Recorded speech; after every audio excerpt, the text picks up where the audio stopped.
Gloire à Jésus-Christ, gloire au guide, gloire au Seigneur des Seigneurs, Jésus-Christ de Nazareth, ô Père, l'incomparable, le Seigneur des Seigneurs. Merci à toi, mon guide, merci à toi, mon Seigneur. Merci pour ta bravoure d'avoir racheté ce monde. De nous avoir racheté. Sois béni, toi qui prends cette vidéo. Sois béni, ma soeur, sois béni, mon frère. Soyons bénis. Béni soit Dieu le Père Tout-Puissant, le Père de notre Seigneur Jésus-Christ, qui nous a bénis de toutes sortes de bénédictions dans les lieux célestes en Christ. Éphésiens chapitre 1 au verset 3. Dieu le Père est aimant, Dieu le Père est juste. Et nous fait encore la grâce aujourd'hui de partager ou d'insister, si vous voulez, sur un message très puissant. Le message qui porte sur la spiritualité. J'ai déjà fait la première partie que j'ai intitulée « L'homme spirituel ». Frère, il est très important d'être spirituel. Il est très important d'être spirituel. Car si nous ne sommes pas spirituels, je crois que c'est en vain de dire que nous faisons les choses de Dieu. Je crois que c'est en vain d'affirmer que nous prions Dieu. Je crois que c'est en vain de se rendre dans une église.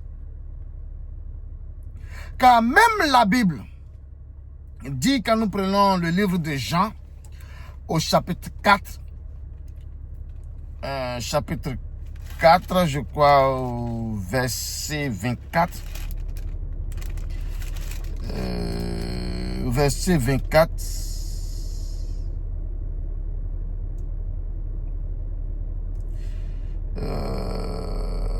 pardon, Jean chapitre 4 au verset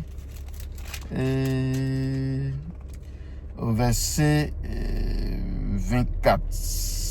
La Bible déclare, je cite, Dieu est esprit. Il faut que ceux qui l'adorent, l'adorent en esprit et en vérité. Frère, Dieu est esprit. Il faut que ceux qui l'adorent, l'adorent en esprit et en vérité. La Bible déclare dans le livre de la Genèse que nous sommes la créature de Dieu. Si nous sommes la créature de Dieu, ne devons-nous pas être spirituels? Si nous sommes faits à l'image de Dieu, ne devons-nous pas être spirituels? Restez connectés pour la suite. Je prie à présent pour la parole. Père, Dieu créateur de toutes choses, Seigneur des esprits, je m'incline en cet instant précis devant ton esprit, devant ta royauté, devant ta seigneurie et ta présence. Mes genoux fléchissent devant ton royaume, devant ta puissance et ta lumière, car tu fais de moi un instrument pour proclamer ta parole, apporter la lumière sur ta parole. C'est pourquoi je bénis ton esprit qui me conduit en ce moment même. Béni sois-tu, Père, que ma personne ne soit pas vue, mais que soit l'instrument entre tes mains pour, éternel mon Dieu, amener en manifestation de ta parole afin qu'elle puisse être comprise. Père, sois béni et sois glorifié. Que les anges soient avec moi. Que ta puissance et ta lumière m'accompagnent. Que le Saint-Esprit soit avec moi. Afin d'amener, Éternel mon Dieu, de rendre ta parole telle que tu le veux, Père. Merci encore. Bénis toutes les personnes qui écouteront cette parole. Et que, Éternel mon Dieu, qu'elle amène ces personnes, tes enfants, à se rapprocher plus de toi, de ta volonté. À toi la gloire, à toi la puissance, à toi la royauté, dans le nom puissant de mon guide et de mon Seigneur Jésus-Christ. Amen, amen, amen. Soyons bénis. Toi qui prends cette vidéo en marche, je t'en supplie, ne regarde pas ma personne. Ne regarde pas ma personne car je suis un instrument. Écoute bien cette voix qui te parle. Et s'il te plaît, n'oublie pas de liker cette page. Car des messages encore arrivent. S'il te plaît, n'oublie pas de cliquer sur le bouton j'aime. Si tu le fais, ce n'est pas pour moi que tu le fais, mais c'est pour la parole qui est relâchée ici même sur cette page. Soyons bénis, demeurons accrochés à la lumière, car c'est cette lumière qui nourrit, qui bénit et qui enrichit. Donc, je reviens au passage, Jean chapitre 4, au verset 24. Dieu est esprit, il faut que ceux qui l'adorent en esprit et en vérité. J'ai été comme ça moi-même surpris de constater, de voir les réactions de certaines personnes qui se disent chrétiens. Quand on parle de la spiritualité, alors ces personnes sont scandalisées. Je le dis, ces personnes sont scandalisées. Pourquoi donc être scandalisé quand on parle de spiritualité? La Bible même le déclare, Dieu est esprit. Alors, comment toi tu veux prier Dieu si tu n'es pas spirituel, si tu ne manifestes pas les choses spirituelles?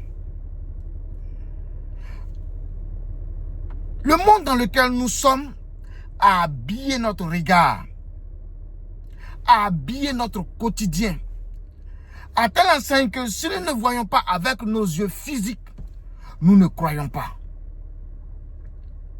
Je vous en prie, prenez le livre de Jean, du chapitre 1 jusqu'au chapitre dernier, et jusqu'au, je crois, au chapitre 8, au chapitre dernier.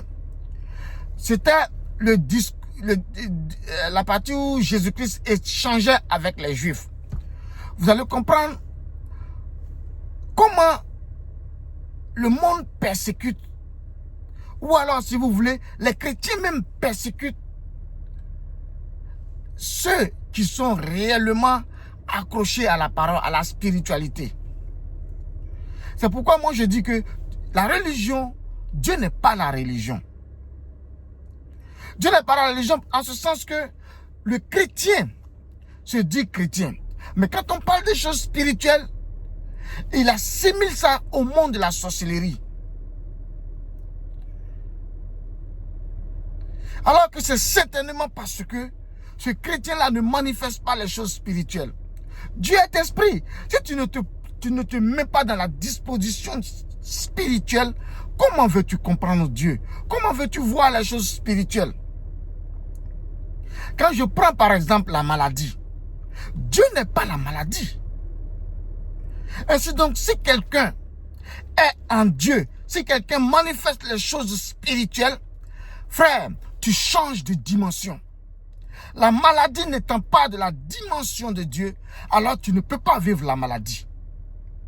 Le corps, à un moment donné, peut être fatigué. Mais aller jusqu'à vivre la maladie. La maladie est si vous voulez, de la basse fréquence. La fréquence de Dieu est tellement élevée qu'elle ne perçoit pas les fréquences de maladie, d'échec et de pauvreté. Cela peut certainement arriver pour nous amener à nous élever spirituellement. Frère, aujourd'hui, je vais aller plus en profondeur pour t'amener à comprendre qu'est-ce que les choses spirituelles, qu'est-ce que la spiritualité. Pour ce faire, je vais toujours m'appuyer dans le livre de Jean, aller au chapitre 8, je crois. Au chapitre 8, je crois. Discours et le passage, si vous voulez, l'extrait est intitulé Discours de Jésus-Christ sur sa mission divine. Je vais... je sais pas parce que je sais pas si on pourra comprendre parce que c'est l'échange de Jésus-Christ avec les Juifs. Si vous voulez,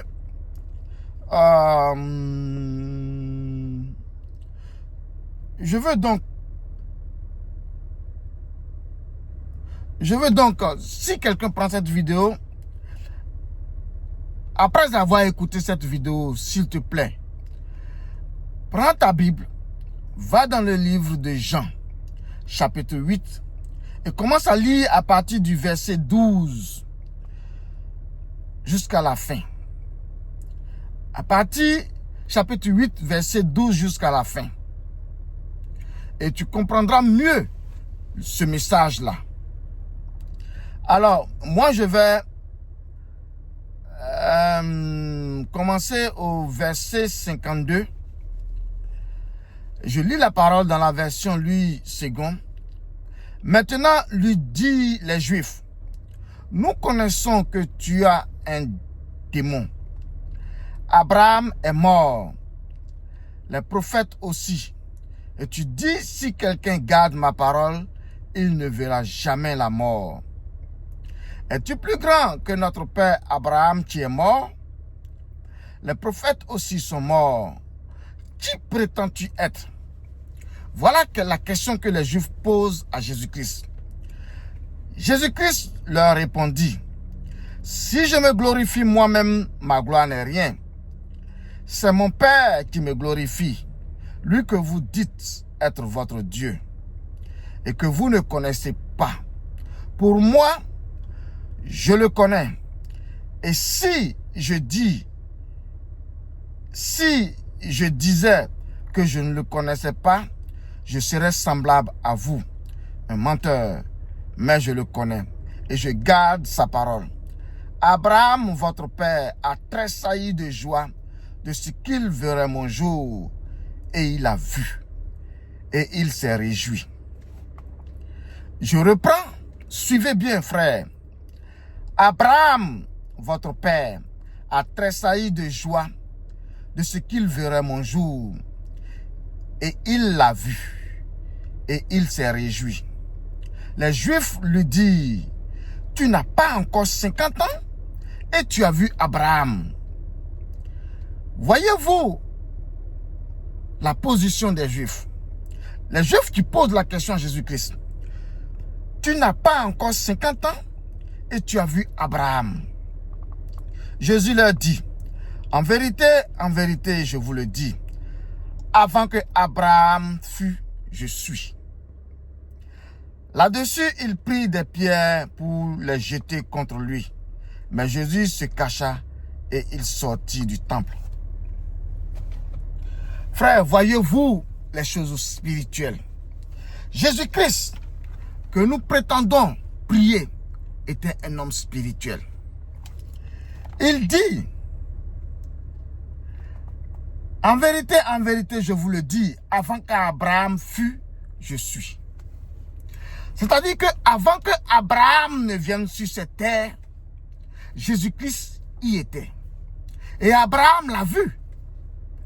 Alors que la génération d'Abraham et la génération de Jésus-Christ n'ont rien à voir en commun. Pour vous qui connaissez bien la Bible, combien de générations après Jésus-Christ? Pourtant, Jésus-Christ, ici dans ce passage, Dit en vérité, je vous le dis, avant que Abraham fût, je suis. Les Juifs le disent, mais attends, toi, tu nous prends pour qui au juste? Toi, tu n'as pas encore 50 ans et tu prétends avoir vu Abraham. C'est-à-dire que physiquement, ce que nos yeux physiques peuvent percevoir, peuvent voir, c'est que pour voir quelqu'un, il faut être de la même génération. Ou alors, il faut naître pendant que la personne est en vie. Mais voyez-vous ce que ce passage-là est en train de nous dire? Jésus-Christ qui est spirituel, où est-ce que Jésus-Christ a vu Abraham? Si ce n'est que dans le monde spirituel, si ce n'est que dans la spiritualité. Alors, pourquoi est-ce que les chrétiens sont scandalisés quand on leur parle des choses spirituelles? Jésus-Christ n'a certainement donc pas vu Abraham de façon physique, avec ses yeux physiques, mais bien entendu, c'est avec ses yeux spirituels. Et avant que Abraham ne naisse, je suis. Ça veut dire que Jésus-Christ et Abraham ont certainement vécu dans le monde spirituel. Ont certainement existé dans le monde spirituel. La vie physique qui a été, dont la Bible en parle, a été vécue dans le monde spirituel avant d'être physique. Frère, si toi tu te dis que tu es chrétien, la Bible dit dans le livre de Jean 4, au verset 24, que Dieu est esprit. Il faille que ceux qui l'adorent en esprit et en vérité. Frère, si tu ne transcendes pas, tu n'entres pas dans les choses spirituelles, il va être difficile pour toi de manifester les œuvres de Dieu, de voir Dieu. Dieu est esprit. La Bible déclare que personne n'a vu Dieu, à part que celui qui est descendu du ciel. D'où vient le fait que si tu te dis chrétien, tu pries dans le nom de Jésus-Christ. Quand on te parle des choses spirituelles, tu es scandalisé. Tu dis que c'est des choses démoniaques. Si nous sommes donc faits à l'image de Dieu, ne devons-nous pas être donc spirituels? Toi, tu as été créé, Dieu t'a fait à son image. Et tu refuses d'être spirituel. Tu refuses de ne pas croire sans avoir vu. Transcende. Passe dans la spiritualité. Je vous explique de façon terre à terre. Regardez, quand on prend un film de dessin animé, le film de dessin animé passe d'abord par les dessins. Les gens dessinent. Ils dessinent, ils dessinent, ils dessinent. Et une fois que c'est fait, celui qui a dessiné a les textes qu'il va attribuer à chaque séquence d'images. Donc, ils vont stimuler dans l'ordinateur les images et puis on met la voix. Mais si celui qui produit le film de dessin animé si vous voulez, ne façonne pas cette chose, c'est-à-dire ne réfléchit pas à ta place, à la place du dessin animé, comment vous pouvez entendre, vous pouvez voir les dessins bouger? C'est ça en fait. Cela veut dire qu'il faut un esprit pensant, un esprit créateur qui crée de sorte que le dessin soit animé, le dessin parle. Il en est de même pour la vie dans laquelle nous sommes. Le monde spirituel pense, agit, crée, façonne pour nous. Donc, pour qu'une personne se déplace à d'un point A à un point B, dans le monde spirituel, cette personne s'est déjà déplacée. Cela veut dire que la vie que nous vivons, elle est en différé. La vie que nous vivons, elle est en retard. La vie que nous vivons n'est que le reflet d'un monde que nous ne voyons pas. C'est ça la spiritualité. Si dans la Bible, Jésus-Christ dit qu'avant que Abraham ne naisse, je fus. Abraham a tressailli de joie lorsqu'ils verront mon jour. Où est-ce que Jésus-Christ et Abraham se sont rencontrés? Où est-ce que Jésus-Christ et Abraham se sont vus? Si ce n'est que dans le monde spirituel. Jésus-Christ est un esprit. Jésus-Christ étant spirituel. C'est donc toi, mon frère, ma soeur, tu te dis que tu adores Dieu, tu pries Dieu. Toi aussi, tu dois être spirituel. Tu dois être spirituel. C'est pourquoi, moi, quand on dit, bon, par accoutumé, celui-là est né de nouveau. Frère, le discours de Jésus-Christ et de Nicodème n'a pas posé disons, des questions stupides à Jésus-Christ. Est-ce à dire que celui qui naît de nouveau doit rentrer dans le ventre de sa mère et naître encore de nouveau alors qu'il est déjà né? Voilà la question que Nicodème a posée.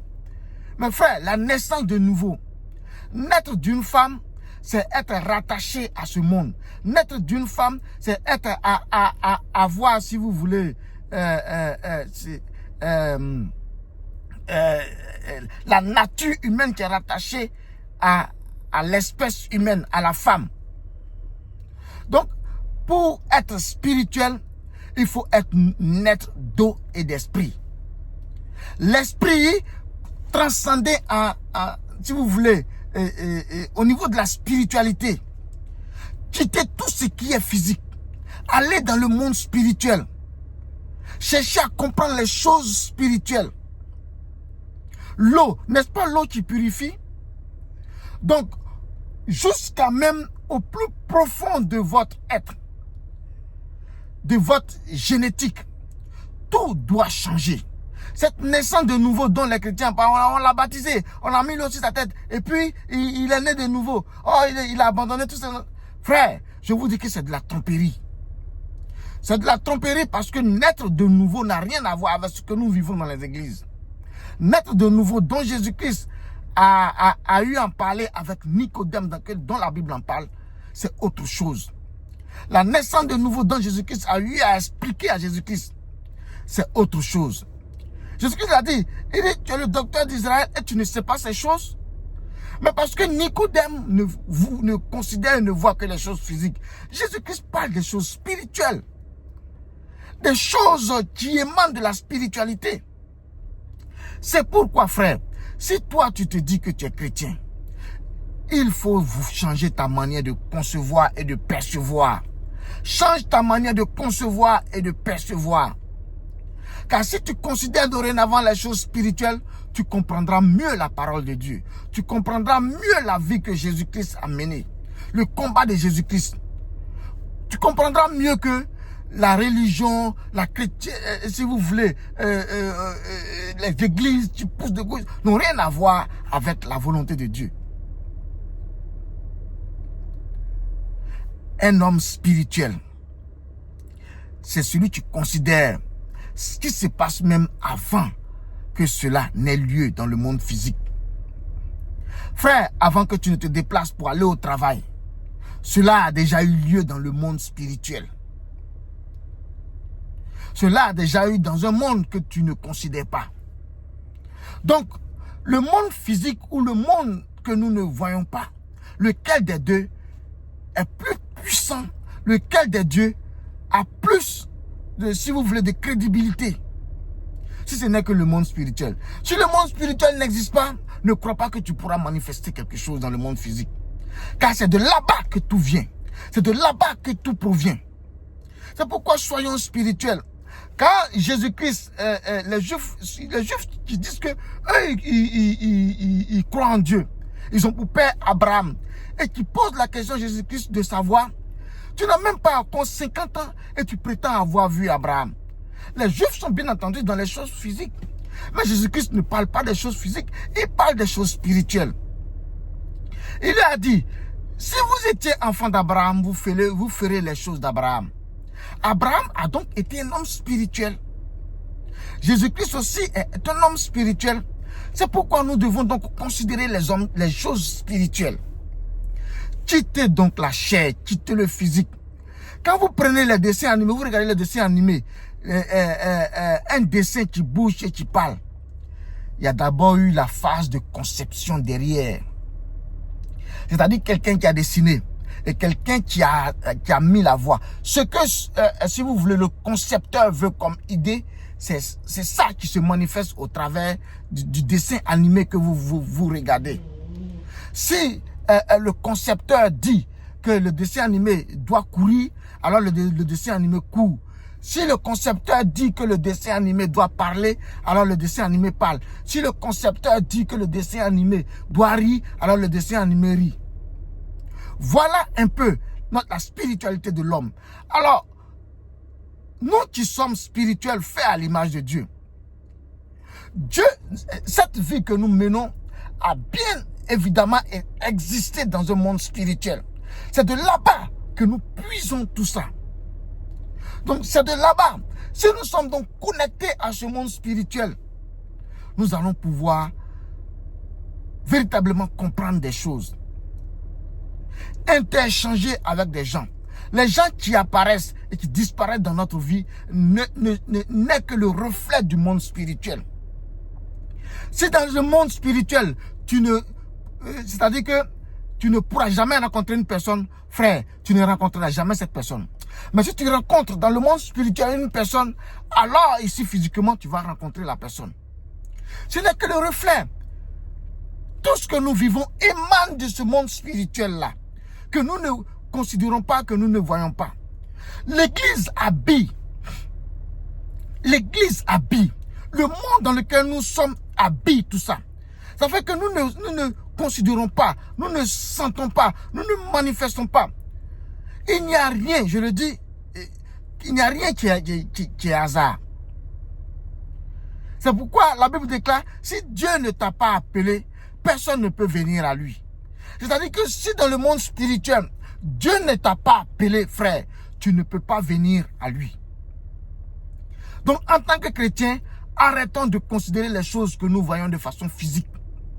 Arrêtons de considérer les choses que nous touchons de façon physique. Car ces choses ne sont rien. C'est pourquoi Jésus-Christ l'a dit, je l'ai déjà dit dans une de mes vidéos, le corps ne sert à rien, c'est l'esprit qui vivifie. Avec l'exemple du dessin animé, nous comprenons que le corps ne sert à rien. Si le monde spirituel n'a pas animé ce corps ne sert à rien. C'est pourquoi je dis que notre esprit a été divisé depuis lors Adam et Ève ont consommé à l'arbre de la connaissance du bien et du mal. Donc, si le corps ne sert à rien, c'est le monde spirituel qui nous guide. Si les esprits sataniques guident une personne, cette personne va manifester les œuvres des ténèbres. Si le monde de la lumière guide une personne, cette personne va manifester les choses de la lumière. Voilà ce qui est la vérité. À l'image du dessin animé, si la personne qui crée, qui façonne le dessin animé, veut que le dessin animé aille commettre un crime, c'est-à-dire ôter la vie dans la scène de dessin animé, vous allez voir que le dessin animé ira ôter la vie. Alors, si la personne qui crée, qui façonne le dessin animé, veut que cette personne-là soit une personne de bonté, aille produire le bien, vous allez voir que dans le dessin animé, la personne ne va produire que le bien. Donc, elle dépend du concepteur. Alors, nous qui sommes faits à l'image de Dieu, qui est notre concepteur, si ce n'est que Dieu le Créateur, si ce n'est que le Seigneur des esprits? Tout ce qui existe par l'esprit, a d'abord existé par l'esprit. C'est pourquoi Dieu le Créateur est notre source de vie. Aucun homme ne peut vivre en dehors de Dieu. Car c'est en Dieu que nous puisons notre source de vie, notre richesse. Le monde des ténèbres, n'étant pas connecté à Dieu, ne peut pas puiser la richesse qui est en Dieu. Voilà ce qui est. Alors frère, moi, je fais cette vidéo pour t'amener à comprendre qu'est-ce que la spiritualité. La spiritualité, c'est de ne pas vivre en marge de ce monde que nous ne percevons pas. Si tu veux vivre la spiritualité, apprends à écouter ton fond intérieur. Apprends à t'écouter, à rester calme. Prends des moments de silence et de calme. Écoute ton fond intérieur. Écoute ton esprit. Écoute ton âme. Écoute ta personne. C'est en cela que Dieu te parlera.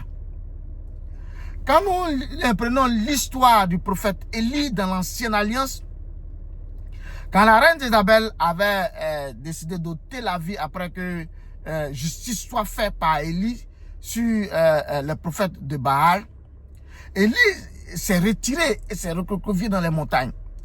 Mais quand Dieu devait passer pour parler à Élie, la Bible dit qu'il y a eu un grand vent. L'Éternel ne s'est pas présenté. Il y a eu, si vous voulez, tornade, tout ce que vous pouvez imaginer comme terreur. Mais l'Éternel ne s'est pas présenté. Et enfin, il y a eu un murmure doux, un vent léger, calme, auquel Élie même ne s'y attendait pas. Et c'est dans ce vent calme, ce murmure léger, ce murmure doux, que l'Éternel est sorti. Quand Élie a entendu ce vent léger, calme et doux, Élie a couvert sa tête. Pour dire que la musique, les fanfares, les danses que nous avons dans les églises, frère, moi je doute que Dieu soit là-dedans. Tout cela est fait pour habiller votre regard, pour vous empêcher véritablement d'être connecté au monde spirituel. Être connecté au monde spirituel, c'est de ne pas vivre dans un monde de bruit. Tout ce bruit, ce vacarme, c'est fait pour nous distraire, pour vous éloigner de la véracité de qui est Dieu véritablement. Les choses spirituelles n'ont pas besoin de bruit. Les choses spirituelles se vivent dans le calme, dans le silence.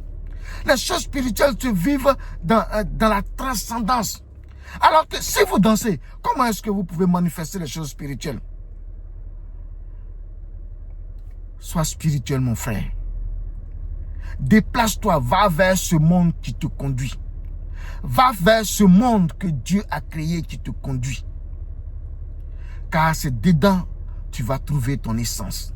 C'est dedans que tu vas trouver ta nature. C'est dedans que tu vas te connaître. C'est dedans que tu vas connaître qui est véritablement Dieu. Que Dieu te bénisse. Que Dieu nous bénisse. Et que la lumière soit avec nous. À plus.